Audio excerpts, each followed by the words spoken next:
All right, welcome everybody. Happy Tuesday, Happy New Year, Happy New Decade. My name is Khe Hy. I recognize some of the names and faces here. For those of you who don't know me, I live in Los Angeles, California. I am a former hedge fund analyst, investor, and 5 years ago I had a midlife crisis and started a blog called Rad Rates. From there, I've been really focused on helping people live more introspective lives. And I've done that through a variety of different things, mostly through writing, through individual coaching. And a year ago or so, I stumbled upon Notion and I was like, oh my God, this is the tool that can kind of wrap everything together. And so I became obsessed with it. I want to state upfront, I have no relation to the company Notion. I am a pro for their LA region, which basically means they pay for pizza and send me stickers so that I host events for them and be a brand evangelist. So it's a good deal for them, I think. And I do have a Notion course, which again is unaffiliated with the company, but happy to share more about that later. So what we're going to do today is I spent all weekend putting together this elaborate series of templates so that you could design your decades, and you don't need to know how to use Notion at all. And so I'm going to walk you through this. I'm going to walk you through the thinking. A lot of these frameworks I've used in my coaching business. And then you can tweak it, you can play with it. So this is how it's going to go. I'm going to walk you through the template. It'll probably take 30 minutes or so. I'm going to open it up to Q&A about anything. Template, Notion, Rad Reads, myself. And then with the remaining time, if you want to get into the nuts and bolts about like how I built it, I think some people won't care. And so they can log off, and then we could talk like the nitty gritty about tables and all the like geeky Notion stuff. So without any further ado, I will ask to hold questions. So that way there's a good flow for the conversation. I will pause at natural points to give you guys room for questions. And yeah, barge in on the chat if something looks off. We got 56 people. This is freaking awesome. All right, let's go. I will share my screen right now. And all right, so you should see I'm just moving my window around. You should see my Notion screen right now. I'm going to air it out a bit and give myself a little bit more space. By the way, exciting news in the Notion world today. They finally fixed their search. So it's actually respectable. It's fast, it has filters. And so that's a big step in Notion. So, all right, let's go. What I want to do, so what this is all about is I see so many people who come to me and they're like, life just happens to me. And these are successful, driven, organized people, but they feel like they live their entire lives in react mode. And so what I want to do is shift that conversation. I want to put you back in the driver's seat of your own lives with this series of templates, and that way you can keep yourself accountable. You know where your true north is, and yes, we do have to react. We have bosses, we have email, we have all that stuff, but at least you are anchored into what's most important in your life. So when you get these templates, you will basically go through these 9 steps, fill in data, and then it will populate it accordingly. And then you can kind of use that over the course of your next year and your next decade. So, and I'm going to do it along so you can see it. So first, what you see is people are always doing things, but they don't know the why. They're just acting. And so I always ask people first, what are your values? And I think it's a simple question, but oftentimes people haven't sat down to think about them. So right here, I think about 2 types of values, right? There's like the active values, which is the way you orient your daily behaviors. And then there's your lived values. It's like, how you act when no one's looking. Are you kind? Are you honest? And so what I did here was I just created a list of values.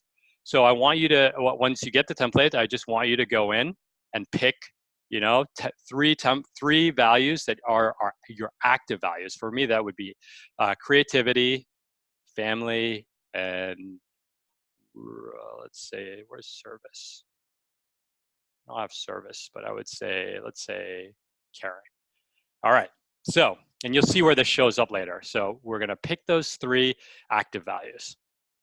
Then there's the lived values, right? Like you don't, I mean, you act compassionately, but being compassionate doesn't necessarily move you towards a state, as an end goal. And so here are more lived values. I love the phrase, like, what is leadership? Leadership is how you behave when no one's looking. And so here again are some more lived values.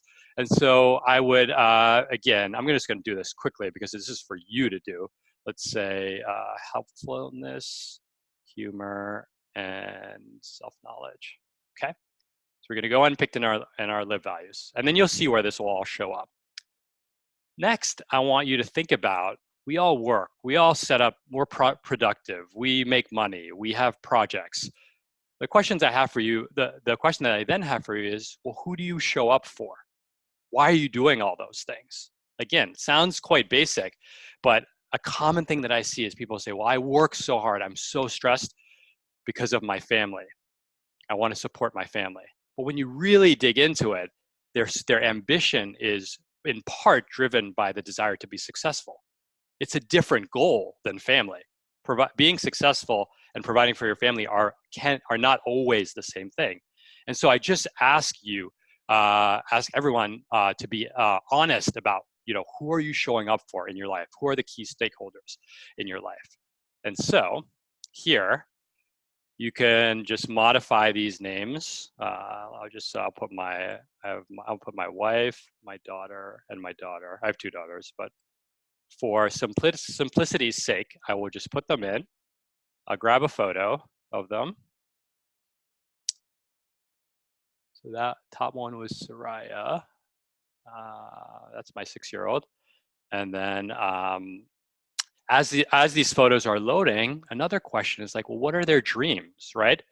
I mean, your decade, if the people you care about, you should be orienting towards the most important people in your life, their dreams. And so again, these are just little reminders just to, this is my wife, Lisa. And so here, it could be for her, I don't know, she's a little bit young, but there's probably a dream of visiting Elsa and Anna at Disney. And then for Lisa, I know this one is restarting her career as an artist. Okay. All right. So, all right. Next, we will go to step 4, which is future casting. So with future casting, I ask you to really, it's a visualization exercise. And this exercise really is, think about yourself in 2021 and in 2030. What does your life look like? 2021 will be a little bit easier, right? It's much easier to predict how many iPhones Apple will sell in 1 year than in 10 years. But I really, this is a creative exercise, but again, what happens is it will anchor you into, it will serve as a true north to see where you want to take your life, and having these details about how will you be spending your time in 10 years? Who will you be surrounded with? How will you feel? What work will you be doing? What will you be wearing? And so I encourage you to write a few sentences here just to Futurecast. And so I'm not going to do that here, but we'll be living in Europe with 3 kids and Rad Reads will be a 50-person company. So, and then go ahead and fill in your 2021. I'm not going to do it for the purposes of these exercises. Okay, next let's look at 1 year ahead. Let's look at big, hairy, audacious goals. This is from Jim Collins. He calls them BHAGs. And so here, I want you to think about, again, this will tie to 2021.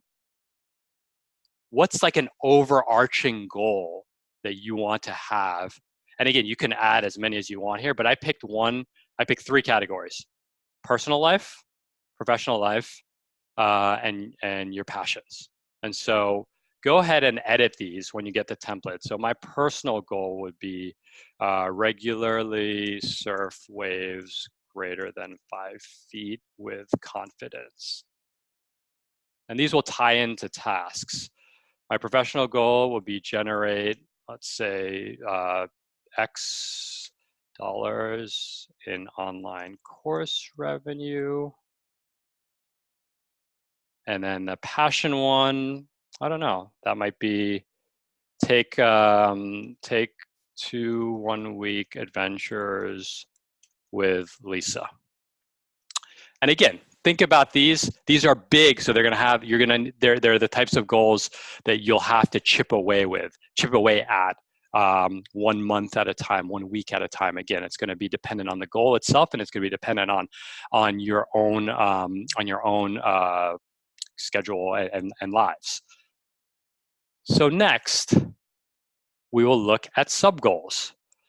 So something as big and audacious as generate X dollars in online course revenue needs to be broken down into smaller goals. And so what we have here are sub-goals. So as you'll see here, the goals that I set here have been pulled into this new task list, which then lets you create an according. So the way I set it up for you guys is to basically have one monthly goal for one monthly sub goal for each of the big goals. And so as you could see here, right, the passion goal for January, the passion goal for February. And so you can go in here and start creating these sub goals. You could actually click into this table and then you'll see all of those goals for the entire year. I just did it for organizational purposes. I did it in a way that didn't list every single month. But basically, the idea is to take a really big, ambitious goal and then to break it into 12 sub goals. And so here, generate X dollars in course. This could be create 3 paid modules for coaching practice. And then this one, regularly surf waves over waves. This would be join a local meetup in Malibu. And so what you'll be able to do is to then map out sub goals. Some of you might want to take the big goal and split it into 12 units right away. Others might just need to kind of incrementally look at these goals over the course of time, and then we'll have these goals surface up when it's time, when the due date's approaching, to check in with yourself to see if you've actually made progress towards the BHAG. So those are the sub goals. Next, I want to spend a little bit of time with relationships.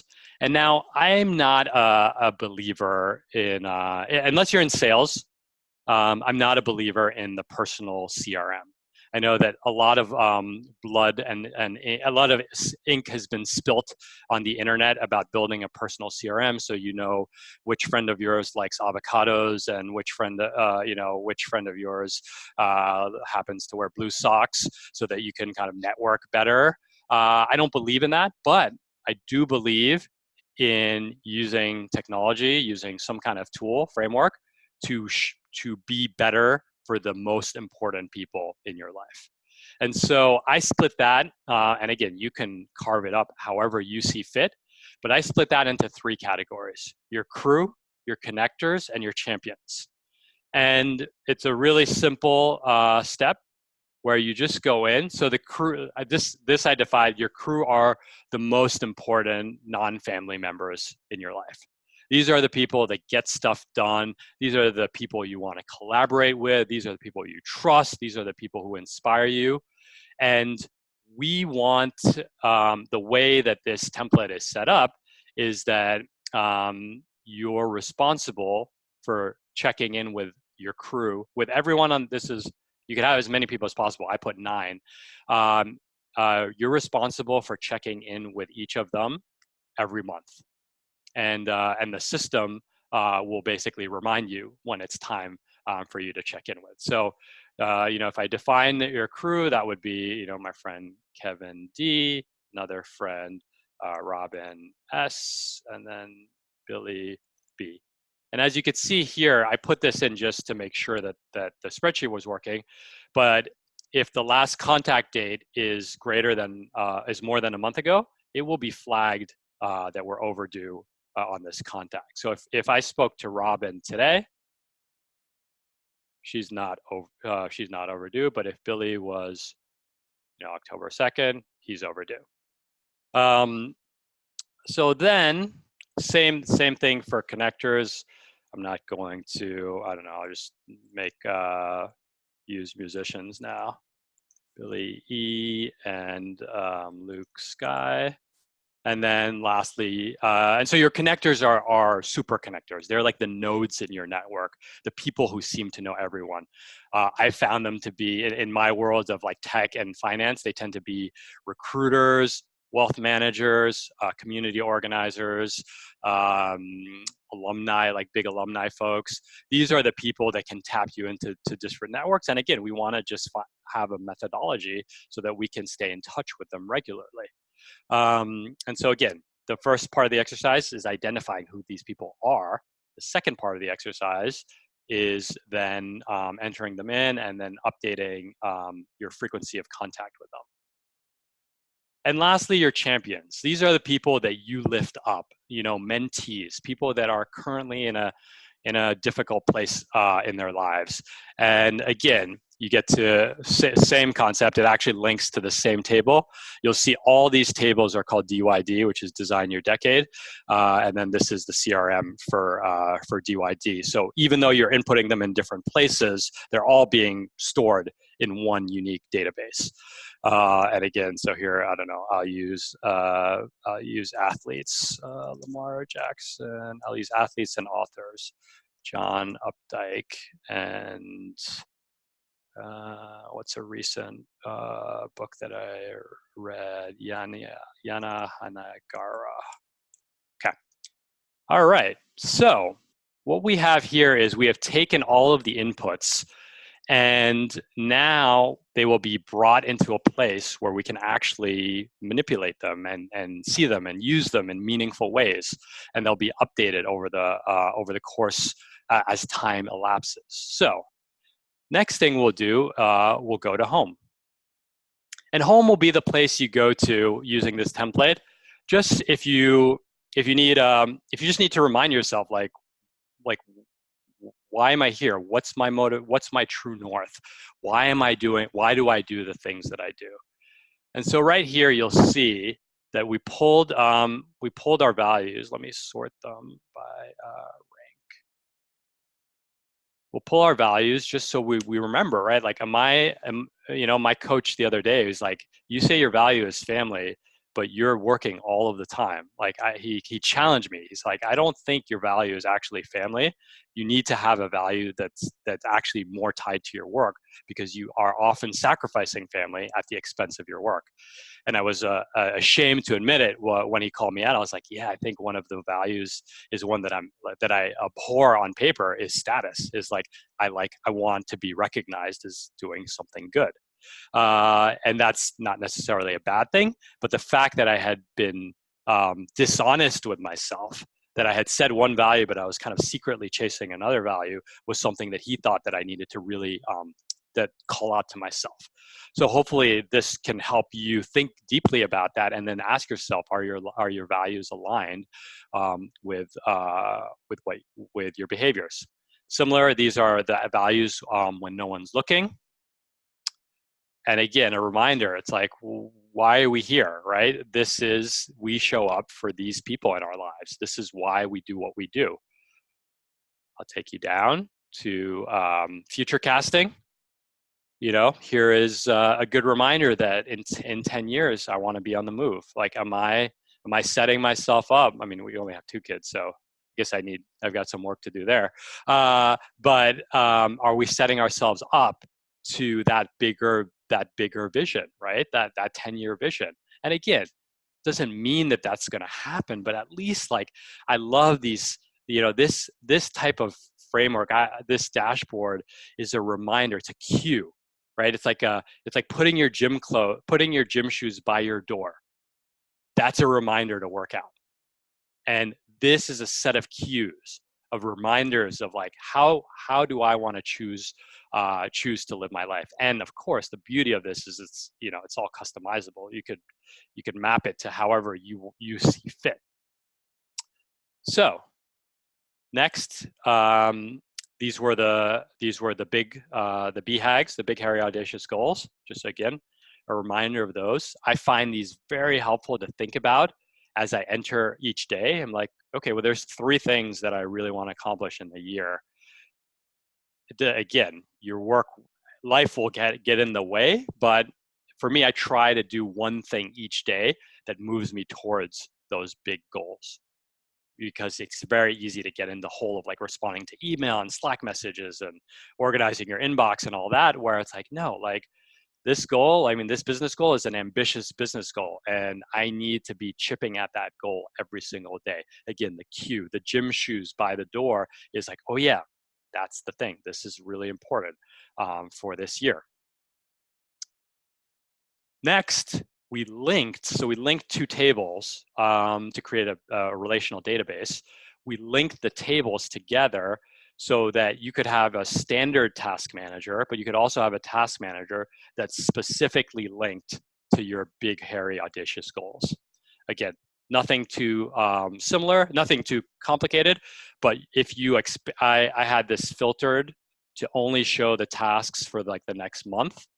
But again, if you're going to choose to break your BHAG into 12 monthly sub-goals, then make sure you start populating them in the original template. And then they will filter into this view, and this view will show you what you need to do for the next 2 months. And if you complete one, then it will disappear. And then lastly, we have the crew, the connectors, and the champions. Again, this is a reminder. We could actually add, this is missing the last contact date. But this is a reminder of the people that you want to stay contacted with. The nine most important people in your life. So we are almost wrapping up on the presentation part. I want to show you 2 other things. I've created a series of inboxes so that you can always go in and check what's pending, right? This, you could think of home more as like a mission statement. It won't really change much. And inbox is just surfacing up the things that are like overdue or that require action.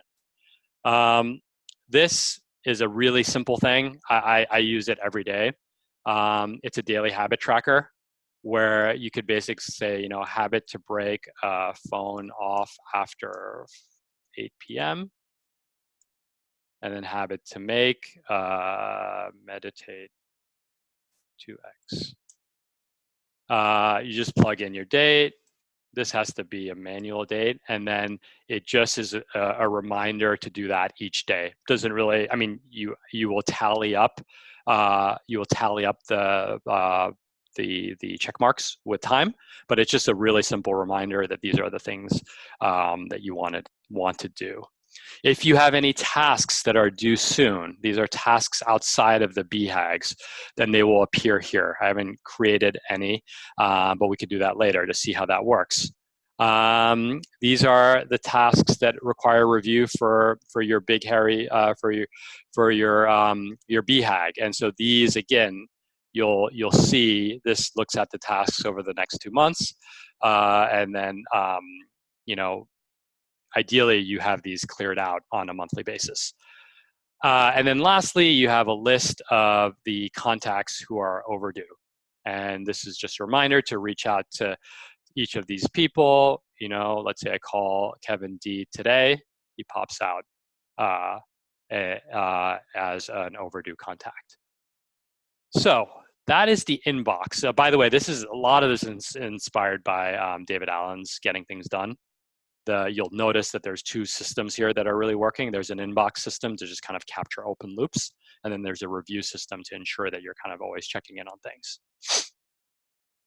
All right, lastly, there are a few things that did not fit into the traditional template. Like you input something and an output comes out. And so I want to take you to my notebook, which is basically where you will organize, you could create, think of each one of these as like an Evernote notebook. And within each notebook, I gave you guys 3 different pages. Here's the task manager. So this is like your standard task manager. So if we had, I don't know why I wrote this. Let's say it's create investment log. And let's say if the due date was the 15th, then if my inbox worked correctly, create investment log showed up in my inbox because it's due in the next month. This has all tasks that are due in the next month. So if you want to go ahead and add things to your task manager, go ahead and add them here. And I'm happy to talk about how Notion syncs with other task managers. I actually use Notion only for a subset of tasks, like longer data tasks. I use a standard to-do list task manager just because I'm a very like speed focused person when it comes to tasks, but I can talk about that in the Q&A. My network, here's the CRM. Again, this is if you want to add new people, check out this neat little feature that I use all the time. If you want to add a new contact, so let's say I want to add a new contact, you'll see this new contact icon or template. And let's say I add, who's that guy who won I'm not a college football person, Joe Burrows, I think. So I add Joe Burrows. And what you'll see here is I have this built-in, oh shoot, I need to rename that. Add new conversation. And so let's say I have a phone call with Joe today. I just do, 1-14-20. And then I go in and I can just say, spoke to Joe about winning the national championship. I use this all the time. And then if I speak to Joe, next month I can do, 2-20-20. And again, this is not for sales. This is not for like customer focused work. This is for like being a better friend and really supporting your relationships. And again, I chose 9 relationships. I wouldn't go crazy on adding everyone but really the people that you want to double down on in your lives. All right, next, we will head to, we're almost done. We'll go back to our notebook. And I hooked you guys up with a few templates on your finances. And so I'm a huge believer in budgeting. I discovered budgeting a little bit too late in my life, like 2 years ago, around my 38th birthday. I could probably have saved a lot of stress in my life had I discovered a little bit earlier. But again, this is this is a big output of my work with my clients. They're all pretty driven, successful people. They have no idea how much they spend each year. No clue. And that's because everything's on credit cards, cash is lumpy, childcare, life insurance policies. It's just, they throw in the towel, too complicated. So this was a remedy for them, which was basically like, you can add up 3 or 4 numbers each month and just get a rough estimate. And so what this is quite straightforward. This is the monthly expense tracking. You basically take the bill that you paid for your credit card 1, oops, I should say credit card 2. And then cash will, this is big cash expenses, mortgage payments, school, things that you write checks for, car payments. And then you just have it aggregated over the course of the month. Every month you add a new row. That way you could do a quick sanity check. It's not going to be super precise depending on how much cash you spend, the size of the cash. But at least there's no excuse now for not knowing what you spend. And it takes, it's the arithmetic of 3 or 4 numbers. The monthly outlier report is to kind of, if you work in ops, if you're a coder, it's an exceptions report. It's like, every transaction over X, I want to know about it. Again, these are all manual things. I encourage people to do them, at the end of each month, or when they pay off their credit card bill, or when they receive their statement, whatever. But again, this is just to catch the exceptions, just so if like, there's one thing when when you see, Ahmed, I saw your question. I'll get to you first in 2 minutes. But this, just when you see these exceptions over time, you're like, okay, there were a lot of $1,000 exceptions in the past 12 months. And that leads to further inquiry. Again, shifting from reactive to proactive.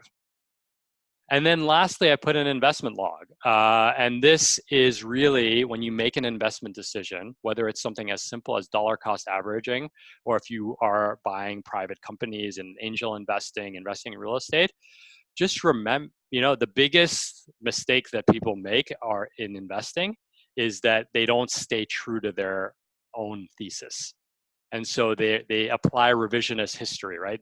You say like, I'm a 10-year investor, so I can put in $5,000 in S&P 500. But then 2008 happens, and you panic and you sell the $10,000. And so here the goal is to just map different investments with what can go wrong, when I'll need the money, and what I was thinking when I bought it. Which that again, it's just to prevent you from getting out of your. It's just to help you get out of your own way when things don't go as planned. Which, by the way, with investing happens all the time. So I'll wrap this up by saying, and then I'll get to the questions, Ahmed, by saying I will share all of these with you. Here are all the tables that support this template. I'll share them all. You can just duplicate the template. You can go in, modify the variables accordingly. You can obviously add, remove, and change things. But I hope that this exercise can at least get you right-sized to make this, a healthier, wealthier, and happier decade by really shifting the focus away from reactivity into one of proactivity. So with that, I will open up the Q&A. And like I said, after the Q&A, I can drop into some of the mechanics about Notion and how this all works. Ahmed, and apologies if I'm not pronouncing your name correctly. Okay. Ahmed's no, question. you're pressing it right. Hello? Okay. Hello? Hey. Hello? Yep, I can hear you. Hey. So my question is, can I watch this course later? Oh yeah, of course.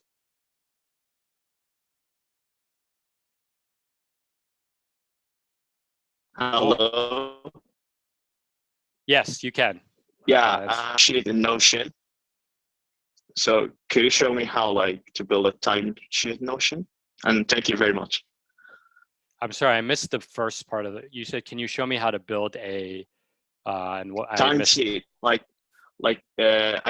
I'm using Google Sheet to build time in. I have to calculate all my hours in the work, so I have to calculate time in and time out and lunch in and lunch out. So I have to transform that all in Notion because I like working in Notion. So okay, I will answer that towards the end. But I'm gonna take just because that's gonna take a little bit of time to walk you through that live. But I've made a note, so do not worry. Either I'll answer it on this call or I'll answer it I'll separately and include it in the follow-ups. Okay, thank you. Okay, so I'm seeing some questions. Let me get them from, okay.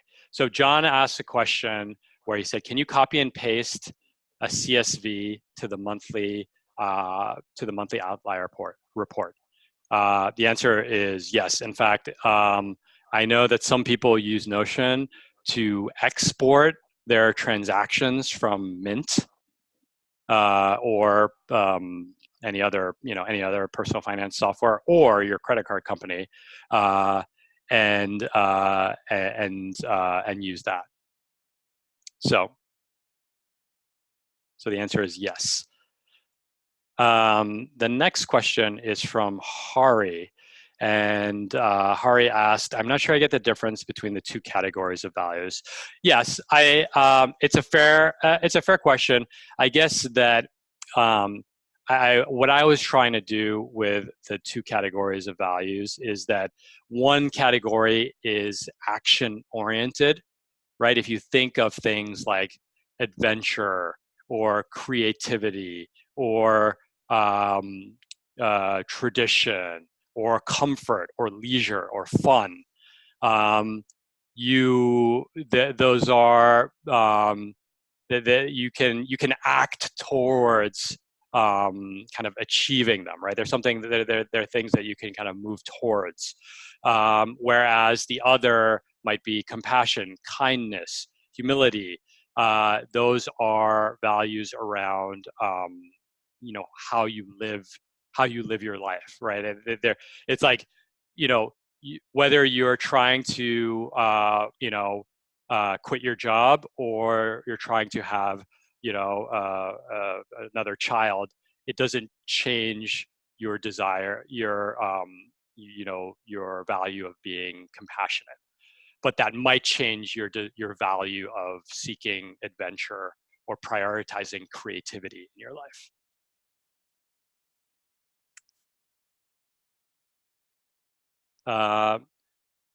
Next question is from Jennifer. Can you cover how you organize your reading list?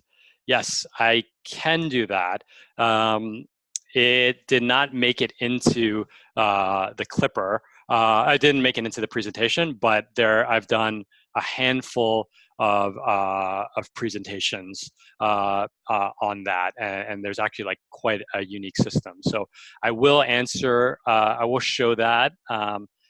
That will require me to shift into my personal Notion. So hold on one second. Oh, sorry. Let me share my screen.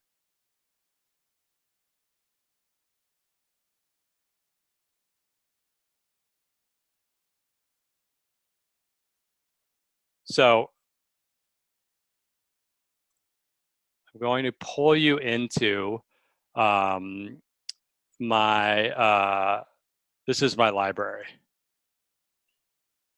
And so I'm just gonna assume that that you're familiar with you are all familiar with the Notion Clipper, which is excellent.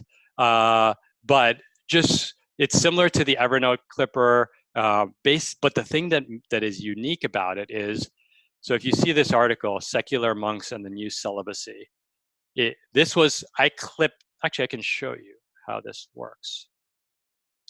So if you go to, I don't know, let's do Paul Graham. He always has good essays. So if you go to Paul Graham's essays,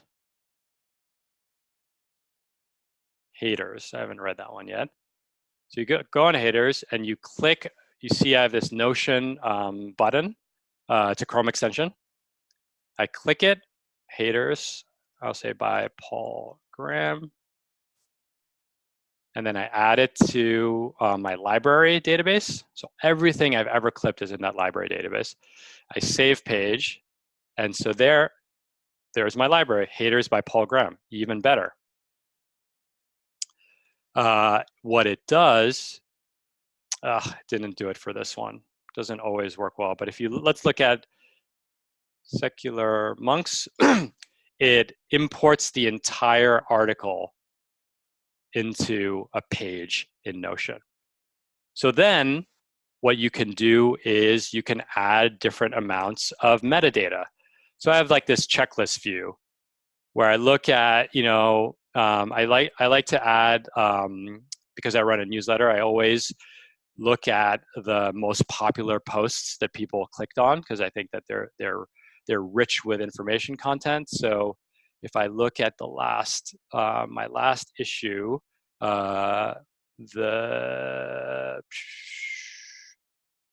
anyway, let's say it was this one. So I could add this, this flag, but I basically add different metadata. This hand up is just like, it's a light reminder that I want to read it. This finger for me is like, this is a business story that I want to read. Like it really like helped me from a business perspective.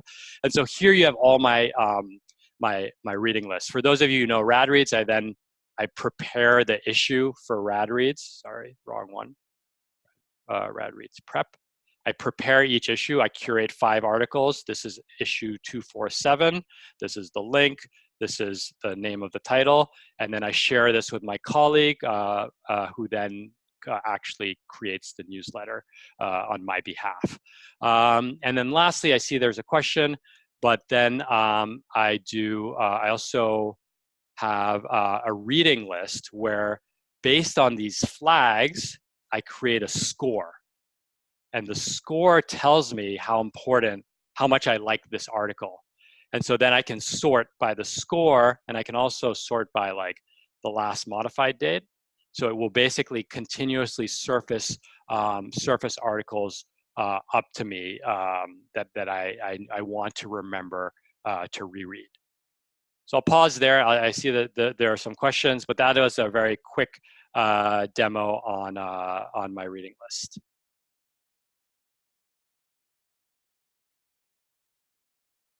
Okay, let me just go, let me just continue to go through the questions. So Anoop's question was, how do you create actionable tasks in the Supercharge CRM while you're meeting with people? That is a good question, Anoop. There are actually 2 ways to do it. I will say there's the lazy way, and there's the complicated way. And so the lazy way would basically be Notion. Let me share my screen again. I'm gonna go back to, okay. The lazy way, we added, who did we add? Joe Burrows. The lazy way would just be to add, what the lazy checklist, which is it's a block type. And so you could do something like call, I don't know, send package with gift. And then you could add another one. And so every time you check in on Joe, you would see a related task. The more complex way would be to link the table to your task manager. So what I could do here is I could go into the task manager, and then actually I'm going to go into the original table. And then I could add a new column. This is some pretty advanced Notion stuff, multi-table databases. But what I would basically do is link it to a database. So that's called a relation. DUID CRM. So I'm relating my task table to my CRM table. Then, so this would be link to CRM. Then you want to pull, I'm sorry. So you would link to the CRM. Then let's say we want to create a new task. Send package to Joe. What we would then do in this linked field, it pulls up every name from our CRM. Whoa, that's insane. So I click in Joe, and so then I've linked the task to Joe. And by the way, if I go back to my CRM, I'm moving a little quickly here because this is a little beyond the scope of the basic. Send package to Joe would be linked as a task to Joe. Let me stop my share, go back to the questions. So hopefully that answers Anoop's question on how to create actionable tasks in a CRM. Jonas asked, do you have any advice on how to adjust this template for different stages of your life? I'm about to start my first real job, so some of the categories are difficult to apply. It's a good question.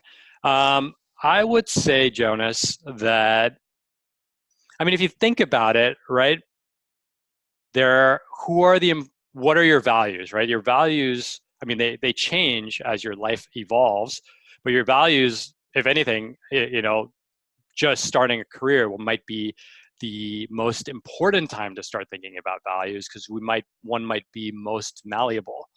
So I would say that your values, and again, but the flip side is you're going to have less, quote unquote, life experience to really know how those values, might show up in your daily life.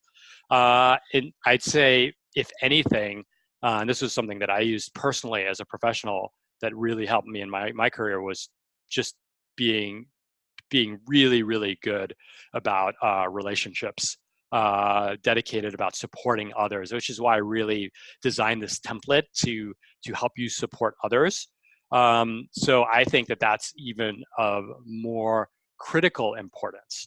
The accounting, a lot of the money stuff, especially like the outlier reports and the spending, the monthly spending, again, great foundational habits to set up as someone presumably in their early 20s. So I would say I don't think it actually requires too much customization. It's just something that you might have less experience in thinking through some of the questions, but I would say that's okay. Just lean into that. Next question, Allison. Any tips and tricks in guiding through futurecasting? Oh, futurecasting is such a fun exercise. I think that one is, if you have partners, kids, like get them involved in the conversation. The questions like, what are your dreams? Like, I know that a lot of my friends don't know what their spouse's dreams are. And again, it doesn't mean that it's your responsibility to make that dream happen, but come on, let's ask the question. So get others involved who know you. And then really, like, I would think about these questions like, what is an activity that I do where time flies by? Because that's actually it's not always like the funnest activity, right? It like flow and fun are not always totally interchangeable. What is the activity that I do that makes time fly by? Another one that I always like is what were some of the things that I loved as a kid that I don't allow myself to do as an adult? Like, for me, one of them is skateboarding. I love skateboarding. I love Magic the Gathering. I don't let myself do those things. And so, again, when you futurecast, you can give yourself permission to do those things, to tap into that mind. Another one is, if I didn't have to work for money, how would I spend my time? Again, not as easy of a question, because once you sleep, once you hang out with your kids, I'm presuming if you guys are on a call about using Notion to design your decade, that sitting around Netflix and chilling is not your natural state of existence. So that would be another question that I would ask Allison. Let me see. There's many more. I mean, there's that common one, like, what would I do if I wasn't afraid? So really kind of take failure off the table and visualize a world in which you're doing things where you might actually fail. Those are the ones that I can come up with off the top of my head. A few books that are great. The Artist's Way by Julia Cameron is great for that. The David Allen, Getting Things Done, is actually really good for that. Another good book on that is Vicki Robbins' Your Money or Your Life. It's like the FIRE book. I am not a huge FIRE proponent, but I think that the thing I love about FIRE is it really makes you think about your values when it comes to spending money. So those might be some ways that I would address that, Allison. Douglas asked, can you connect the finance sections to YNAB? No, you can't. This, they fixed search today on Notion, which is huge, huge, and it works. The next thing that they have promised is integrations with Zapier, and I think that will be a total game changer. I don't know. They haven't said when. They say soon. But I don't know when, if that's like 1 week or 3 months, 6 months.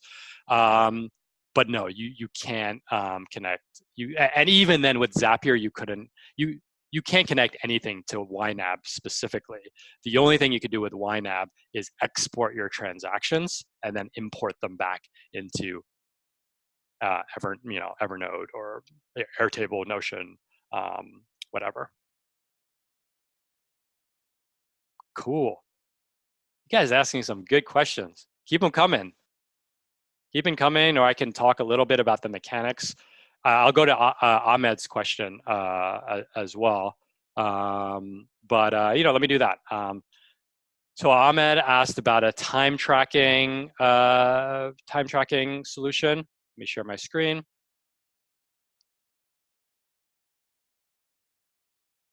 So the first way.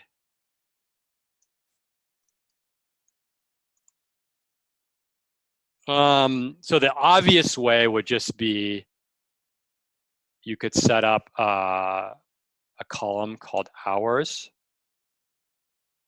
and then you would configure that as a number.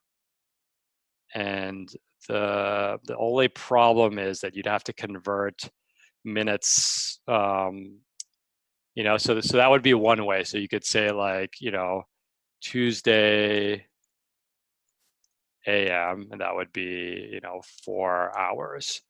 And then you have lunch, and then you could do like Tuesday PM, and then 5. One cool thing you could do is you could use this created time, which will basically timestamp you. That way you have a date for this. So that would be one way to do it. It's just to like manually count hours like you would do it on a spreadsheet. There's probably another way to do it. Let's see. Where you calculate the difference between 2 times. And so you could do like start time and then end time. And then we'll change these to dates. Change this to dates. I'm doing this on the fly, by the way. I'm not sure if this is going to work. But let's say, so again, you have Tuesday morning. You can include the time here. So let's say you started Tuesday at 3 p.m. and then you ended, sorry, I said you ended at 4 p.m. And then you probably could, do time spent. You probably could create a formula here that would be, it's probably like date subtract or something. Yeah, or date between, returns the time between 2 dates. There you have it. But does it support hours? Oh, sweet. Cool, look at that. I get to show you formulas. So you do date, end time, date between, end time, start time, hours. Boom, 1 hour. Let's see, let's try to trick it. Oh, maybe I need to, I'm not sure. Oh, maybe decimals. Okay, I'm not sure. Oh, it's because I asked it for hours. I'd have to do minutes. There we go. So there are minutes. So hopefully that helps Ahmed on the time tracking. All right. Oh man, good question, Jonas. How do you connect the long-term stuff to your daily to-do list? I find this difficult. Whew. Okay, one thing, habits, right? If your long-term goal is to be healthy, then the best way to do it is to have habits that promote being healthy. So, for example, um, you could, you could, you know, I would say, okay, so let me take it a step further.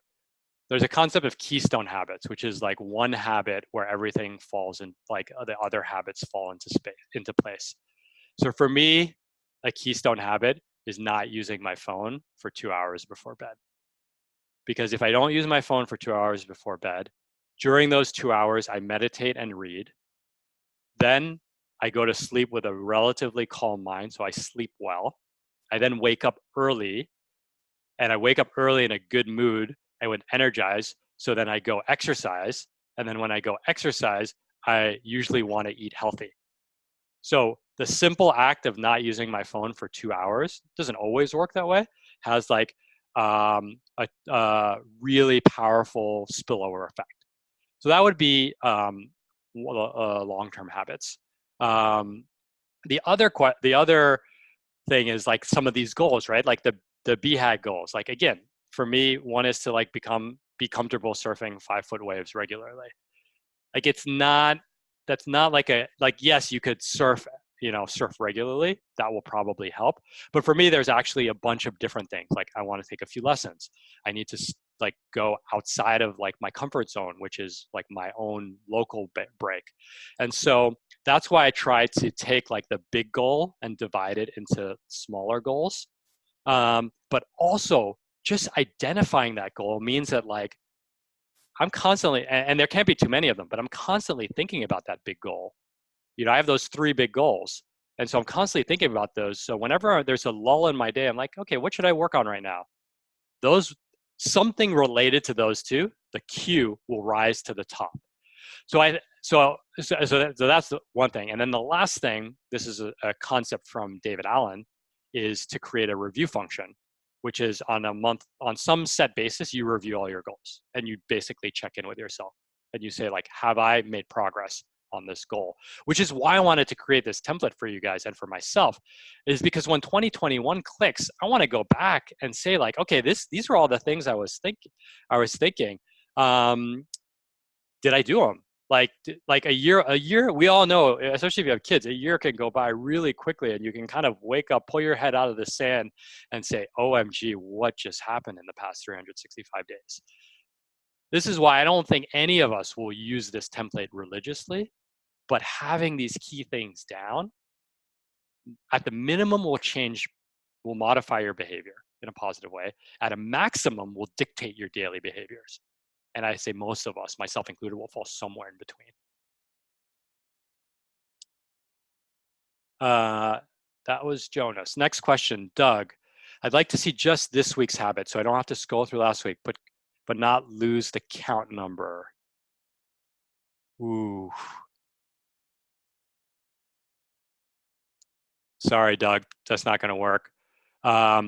Because the count's not like a true variable like it is in Excel.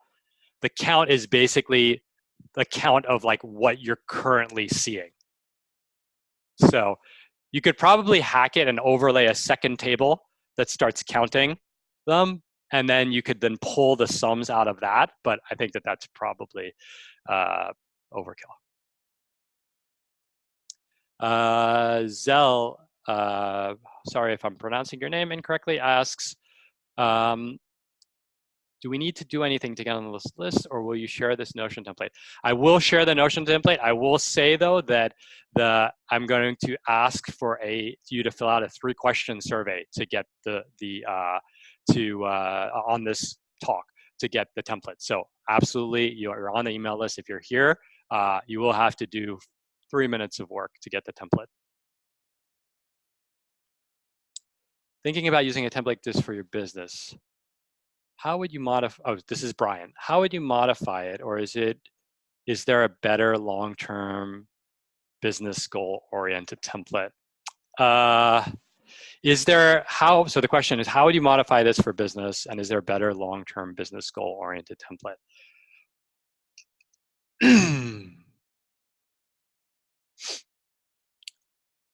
There's a lot of variables at play in that question, Brian. I think the biggest one is like the size of your company. I could do it I work for myself. I think it's possible that I could do it. But if you have like shared objectives with colleagues, I think that just adds a whole like just like a whole nother dimension to this. I think that what you could do, what I didn't do here, that you could do here is you could add like true KPIs, like key performance indicators. So you could say like the goal is to make 100 sales calls in the quarter, and then you find a way to like check, add them up, link the calls, things like that. So it's really going to depend on the nature of your business and your team and your goals. So I'm sorry that I can't be more precise on that specific question. Next question from Jacob. Would it be possible for me to break goals? Sorry. Would it be possible for me to break down the goals even further? I have some complex projects and find I really need to break down. So absolutely. So the cool thing the cool thing about how Notion works is, if you remember, I had a goals table which had 3, but you could have 50 if you want. Then I had a tasks table, and then I could link individual tasks to the bigger goal by combining those 2 tables. So you absolutely, and by the way, I chose monthly just because it just felt like an easy heuristic, and I could just paste. I literally copied and pasted like 12 months worth of due dates. But you could use weekly. You could actually create tags. I have a flag in there for you that has the priority, so you could create urgency. You could add, for those of you who know the Getting Things Done framework, you could recreate Getting Things Done. You could add a column that says context, right? You could do a column that says estimated duration. And then you could create all these different views that say like, show me business goal 1 that have tasks due in the next week where priority is greater than medium and duration is less than 30 minutes. Like, you could do that quite easily. The question just becomes, you need to set it up. And again, with any of these things, and I warn people about this in my course, like in Notion, like just because like Doug asked about adding the totals, like just because you could stitch 2 tables together and like get that total and show it somewhere, it doesn't mean that you should. I think it's actually one of the dangers of the tool is that you can do so many things that people start. It's like, I call it, I'm old enough, it's like the organizing your CD collection. It's like, where all your CDs are, but you still spend like an entire weekend putting them in alphabetical order. And so I encourage my students to not fall into that trap. Hope that helps, Jacob.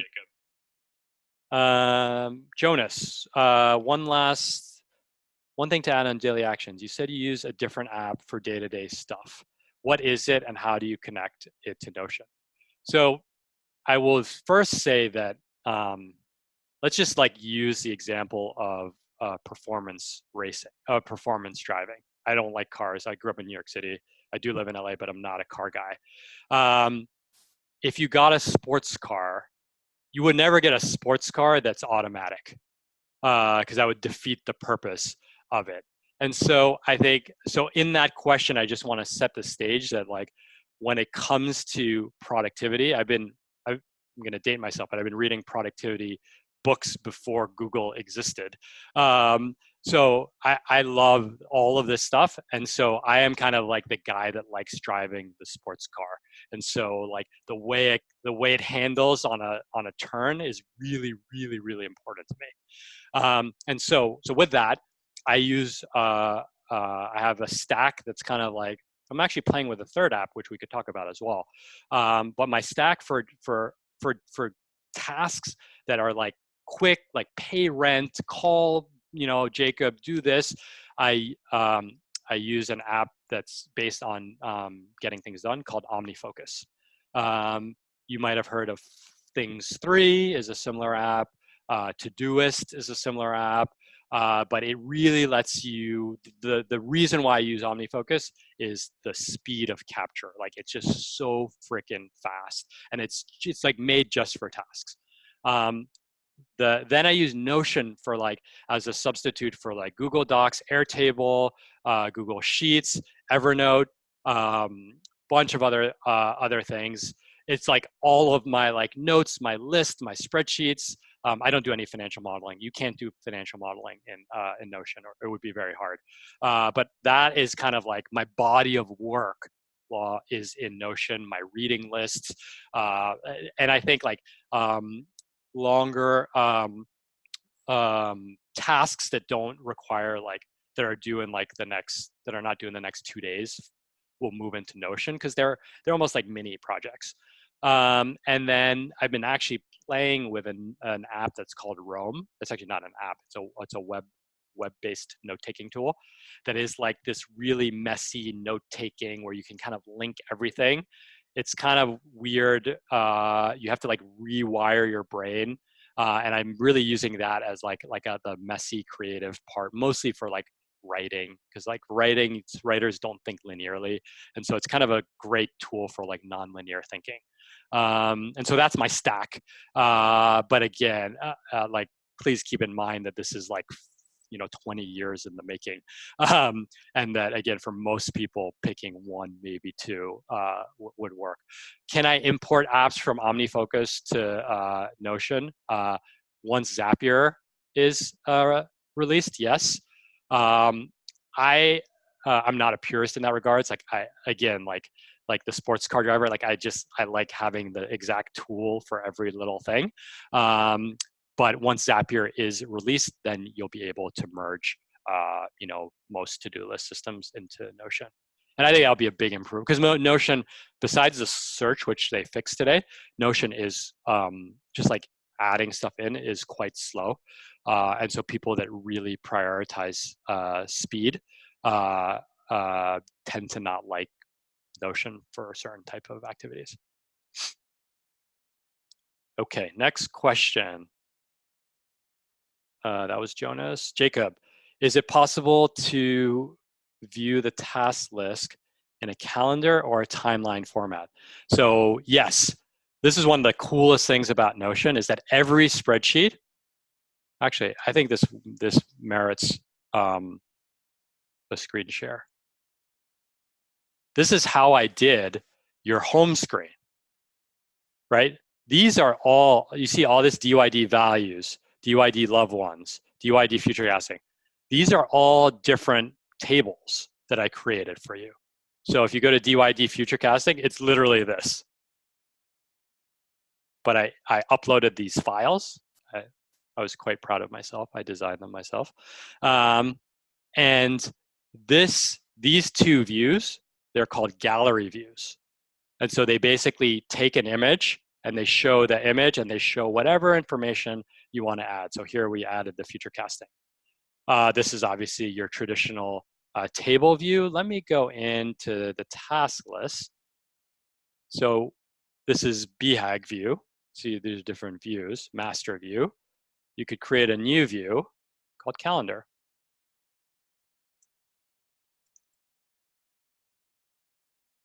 Calendar view. And there you have the tasks laid out based on a calendar. Another view that you could add is a Kanban, Trello view. This is so cool. This is the same data. And so what do we want to, here we have it grouped by high, medium, low. But what if we wanted to group it, I didn't put any data in the tags, but send package to Joe. Let's say that becomes high. You'll see that it moves into the high category.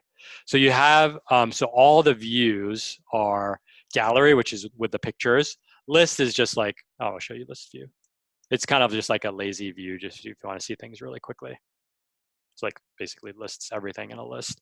I never use list. This is spreadsheet view and Trello view. So those are the different views that you can have for any table.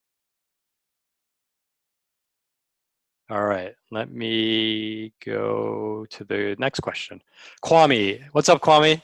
To keep the sports car metaphor going, what would be your advice to someone who would like a sports car and has tried several, but keeps crashing them? Seems to be more about me than the tools. Okay, I can't. Maybe I'll reframe the question, which is, I have shiny new toy syndrome. But I'm really not diagnosing my root question, my root challenge. The advice that honestly, I would say, build a framework. This is why, for me personally, I can switch from OmniFocus to Notion or split them or try Roam, is because there's a system to how I think about my tasks, the inbox that I use, the folders that I use, how I review them, how I stay on top of things, the naming conventions. I would encourage you to really build a system. I think for tasks, the most time-tested system is David Allen's Getting Things Done. I think I'm always on the look for big dominoes, which is like that keystone habits, like the one thing that 10x's you. If you get one thing from this and you haven't read David Allen's Getting Things Done, buy it immediately and read it. It's a life-changing book. And I'm so glad that I read it when I was 22 years old. So that would be the first one. There's other systems. My good friend, Tiago Forte, you might know him from Building a Second Brain. He's the Evernote guy. He's got more systems around knowledge management, about like remembering what you read, things like that. He's a great teacher. He's got an excellent course. Another system would be, there's Tony Schwartz, who's actually the Trump biographer, but he also wrote a book called The Power of Full Engagement, which is a book on managing your energy instead of managing your time. For those of you who are subscribed to the Rad Reads newsletter, I wrote a long piece about mastering your inbox, but they actually had nothing to do with the inbox. They all had to do with like how you think about your day. And so that's another powerful framework, energy management versus time management. Another framework are people that use time boxing and time tracking. I have in the past, it's a little too meticulous for me, but Pomodoros are really simple. It's like, let me just work on one thing for 25 minutes. That's actually on my daily tracker. I have the best days when I do 2 25-minute increments of uninterrupted work. I won the day when that happens, which is a crazy thought. Like, is that so goddamn hard? Pardon my French. But it is actually, and we know that. And so for me, it's not like my main keystone habit, but it's up there. 2 25-minute increments, no bathroom break, no water break, phone off, Wi-Fi on your computer. That is a huge domino for me. Other systems, there's a really nerdy one called Zettelkasten, which is really around like how you remember, how you tie ideas together for reading. It's very nerdy. It's actually, Rome is built off of the Zettelkasten philosophy. Jennifer, thank you. I have not heard about Work the System by Sam Carpenter. So, Kwame, you got your work cut out for you, man. But my personal favorite is Getting Things Done. The lessons in that book continue to serve me, like decades later. All right. Cool. Wow. It's already 3:15. Damn. What else? I got all the time in the world. My next appointment's at 7 p.m. It's in 4 hours. So talk to me. I know you guys got more questions. Does anyone care? Does anyone want to see like the more nitty gritty behind how this was built, or do you want to just play around with the templates? So, okay, Doug says sure. So I'll do that, but while I'm doing that, make sure you think of some more questions, because I know that the nitty gritty is not like totally for everyone. But I guess if you stayed on this call for an hour and 15 minutes, then what else would you be here for? Okay, let me fire up my screen share. So it's quite simple, actually. Everything in Notion is a series of tables. And everything that I showed you, so here's your task list, right? And here's the tasks linking to the BHAGs. Here's your CRM. Just think of them as like giant spreadsheet. Here's the list of values. Oh, the library. I never got to that one, sorry.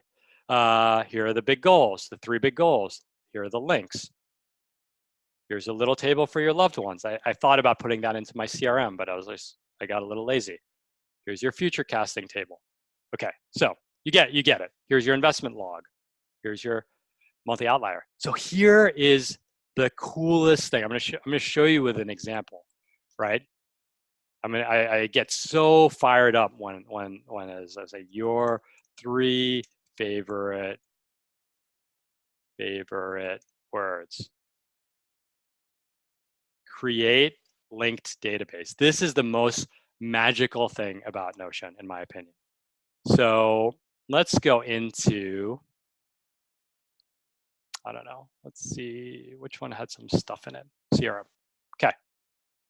So what just happened here with those 3, with my 3 favorite words, I pulled in a mirror image of that database that is located right here. I pulled in all the information. But here's the thing. The thing about databases is that they have so much data, and that you don't always want to see you actually rarely want to see all the information. But you can think about create linked database. It's like a little lens into a portion of your database, but it's that perfect lens. Like it's exactly what you want to see at that specific moment, at that point in time. And so, okay, so this is like ugly as heck. So let's clean this up. So the first thing I'll do is I'll go into properties, and I'll just get rid of the columns that I don't want. So let's just say I want to just do a last contact tracker, which I showed you earlier. Okay, right? All right, starting to look a little bit more manageable. I'm just gonna, oops, sorry. Just gonna blow this out, make this look a little bit longer.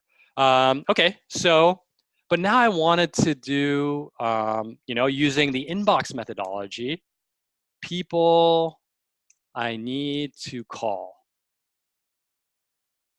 And I did this already, but I'm just showing you how I did it. People I need to call, okay? Now, people I need to call are only the people that are overdue. So now I narrowed my options down. It didn't change my table, just it's a lens into it. And now I want to say filter. Only show me a subset of the data. Only show me where overdue is a check mark. Okay, now these are only the columns that are overdue. And if I change last contact, let's say I called Luke Skywalker today, Luke pops out. And if I wanted to even add a view, they don't have images to them, but let's say I wanted to turn them into a Kanban board. Trello. I like saying Trello view better. Boom. There they are. And I could do the same modification. I would say only show me the overdue contacts, and then it gets these 2 right there. And we don't need to see the check mark because that's the filter. So I can then go to properties and remove that checkbox from my screen. There. Look at that. Let me pop back into the chat right now. But that is the crux of how I built. If you go to your home, these are just different views, different sorts, different of every part of your database. And you can start doing some really funky stuff with date manipulations. You could do like last modified date, things like that. So let me hop back in, see the questions. I've got to run. Yep, I will send out the survey. I'm creating a meeting notes page that's connected to how can I create how can I create a formula that filters out everyone but the person who the note is about? Ooh, dang. Okay. Anoop, I might need you to jump in and say, okay, are you using two tables or are you using one table, and are you putting the notes inside the page? So there's the supercharge CRM and then a separate table Okay. of notes that's connected to the Yes. CRM. Okay. And then as I'm adding information during the meeting, I want to add to-dos, update the CRM. But every time it populates everyone in the CRM. And so I'm then creating a new filter. And what I'd like to do is have it be somewhat relational, that this meeting note is about Nick Gray. So here's follow-ups towards Nick Gray. Here's ways to update. Well, you could that's definitely possible. So you could have three tables: a CRM table, a meeting note table, like a log, like every conversation or meeting is its own page, and then a tasks table. And then you could link Nick to the meeting, and I could show you this if you want. You could link Nick to the meeting to the oh shoot. Let me just sorry, whoever's sharing your screen, you mind unsharing it? Sorry, I'm losing my train of thought here. Okay, so you could basically create three tables and link those three tables together. And that way, when you went into your, let's say your CRM table, you could pull up Nick Gray. So you want to look only see the notes. Does that answer your question? Like combining three tables into it? Kind of. I've got three tables right now, but as I open up a new meeting note page, I've got all the link tables below that as well. Oh yeah. And so I've in the meeting note, it's connected directly to the CRM, and then the task list is relational to the task list and the CRM. But I'm wondering if I assign a meeting note, like the overall page, to a person, if the filters automatically on all the other linked tables can filter out to that person. Ooh. You know what? Email me. Okay. I think we can figure this out. Cool. I just can't do it on the fly right now. No worries. Thank you. Okay. Game designer, Jennifer. We'll play around. Cool. All right. Who's got more questions?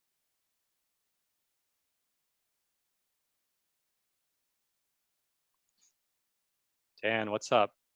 All right. Well, I'm going to give you guys one more minute to ask questions. In the interim, I'll say, yeah, I'll send you guys the stuff. I got to just clean out all of my data from it. It'll be behind the survey. You can watch a replay of the video. And then if you all want to take this to the next level and learn how to create all of this from the ground up, I'll be launching the third cohort for the course starting on the 28th of January. It'll be a 4-week cohort. So would love to have you. I think 55 students have been through it so far. I think we're the #1 Notion course out there. I mean, there's not that many of them. So so look forward to having you. And like I said, it was Anand or Anoop. Email me your questions. I will respond with a video, a template. I really feel passionately about this, and I want to see you all thrive and have the best decade ever. So thank you all.